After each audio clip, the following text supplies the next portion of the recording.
আসসালামু আলাইকুম গাইস, সবাই কেমন আছেন? আশা করি ভালো আছেন। তো আমিও আল্লাহর রহমতে আপনাদের দোয়া ও ভালোবাসাই অনেক ভালো আছি। তো হঠাৎ করে ছেলে মেয়ে বলতেছে একটু টিকিয়া কাবাব বানিয়ে দেওয়ার জন্য। তো ছেলে মেয়ে বলেছে বলে কথা, তো আমিও ছেলে মেয়ের কথা শুনে ডাল ভিজিয়ে নিলাম। হাফ কাপ ডাল ভিজিয়ে নিলাম, নিয়ে ডালটাকে প্রায় 1 ঘন্টা ভিজিয়ে রেখেছি। আর 500 গ্রাম গরুর মাংস নিয়েছি। তো এখানে ডালটা দিয়ে দিলাম, তারপর দিয়ে দিলাম কাঁচামরিচ, শুকনা মরিচ 4টা, কাঁচামরিচ 4টা, লাল কাঁচামরিচ, সবুজ কাঁচামরিচ, তারপর পেঁয়াজ কুচি হাফ কাপ, আদা রসুন বাটা 1.5 চামচ করে, তারপর লবণ দিয়ে দিলাম, মরিচ গুঁড়া দিয়ে দিলাম 1.5 চামচ, হলুদ গুঁড়া দিয়ে দিলাম হাফ চামচ, ধনিয়া গুঁড়া হাফ চামচ, জিরা গুঁড়া হাফ চামচ, আর গরম মশলার গুঁড়া হাফ চামচ দিয়ে তারপর বাকি উপকরণগুলো দিয়ে দেব। মাংসটা দিয়ে দেব। এখানে 500 গ্রাম মাংস ছিল। তো পরিমাণ মতো সয়াবিন তেল দিয়ে দিলাম, দিয়ে ভালোভাবে মাখিয়ে বসিয়ে দেব। তো কালকে রাতে রাতে বসিয়েছিলাম, 10টার দিকে রান্নাটা বসিয়েছিলাম। প্রায় টিকাটা বানিয়ে নিতে নিতে রাত 1:30 বেজেছিল। তো বানিয়ে বেজে খেলাম, খেতে খেতে 2টা বেজেছিল। ছেলে মেয়ের আবদার বলে কথা, তো আর কী করার, ছেলে মেয়ে যেটা চায় এটা তো করতেই হবে। ওর বাবা যেহেতু কাছে নেই, তো আমাকে তো সবটা করতে হয়েছে। দেখুন মাংসটা প্রায় সিদ্ধ হয়ে গেছে, ডালটাও সিদ্ধ হয়ে গেছে।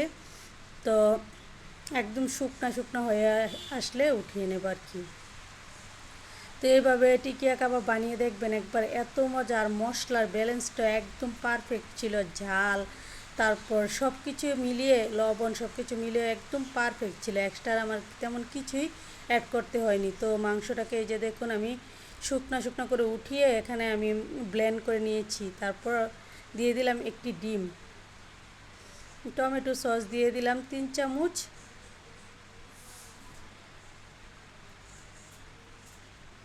সয়া সস দিয়ে দিলাম 1 চামচ, দিয়ে সামান্য পরিমাণের জিরা গুঁড়া, টালা জিরা গুঁড়া, তারপর গরম মশলার গুঁড়া একদম সামান্য পরিমাণ দিয়ে দিলাম, কারণ আমার সব কিছু পারফেক্ট ছিল।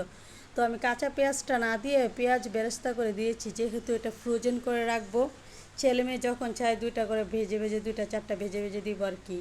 কারণ এটা আপনার আমি ফ্রোজেন করেই বেশিরভাগ রাখি। প্রত্যেক কোরবানিদের পরে আমি এই টিকিয়া কাবাবটা বানিয়ে ফ্রোজেন করে রাখি। ছেলে মেয়ে যখন চায় তখন আমি ওদেরকে ভেজে অনেক সময় পোলাওর সাথে দিই, আবার এমনিতে সস দিয়ে খাই আর কি। তো আমি এখন টিকিয়াগুলো বানিয়ে নিচ্ছি, সবগুলাকে একই সাইজের করে টিকিয়াগুলো। আর দেখুন টিকিয়ার মিক্সচারটা কত স্মুথ হয়েছে, আর এত পারফেক্টভাবে হয়েছে বলে বোঝানোর মতো নয়। তো এখন আমি একটা একটা করে বানিয়ে নিচ্ছিলাম টিকিয়াগুলাকে। এই টিকিয়াটা খেতে এত মজা হয়েছিল, মানে কি বলবো, আপনারা এভাবে একবার বানিয়ে দেখবেন, এর স্বাদ কখনো বলতে পারবেন না, এতটাই মজা ছিল। তো এটা আমি সবগুলাকে বানিয়ে একটি জায়গায় নিয়ে নিয়েছি। তো এটা এইভাবে ফ্রোজেন করে তারপর আমি বক্সে রেখে দেব। তো আমি দেখানোর সাথে ছেলে মেয়ের সাথে সাথে বায়না করছিল, রাতে 2টা বাজে যে একটু ভেজে দাও ভেজে দাও। তো দুইজনকে 4টা টিকিয়া কাবাব আমি ভেজে দিচ্ছিলাম, ভেজে তো ওদেরকে সস দিয়ে পরিবেশন করে দিলাম। তো ওরা খেয়ে বললো জাস্ট ওয়াও হয়েছে। তো আমার ভিডিও ভালো লাগলে সবাই লাইক কমেন্ট শেয়ার দিয়ে পাশে থাকবেন, আর আমার জন্য সবাই দোয়া করবেন। তো এই তো আমার টিকিয়া কাবাবগুলো ভাজা হয়ে গেছে, এখন ছেলে মেয়ে খেয়ে নিচ্ছিল আর কি। মানে এত মজা হয়েছিল বলে বোঝানোর মতো না, আপনারা একবার ট্রাই করে দেখবেন এভাবে, খুবই মজা। দেখুন ভিতরটা কত জুসি সফট।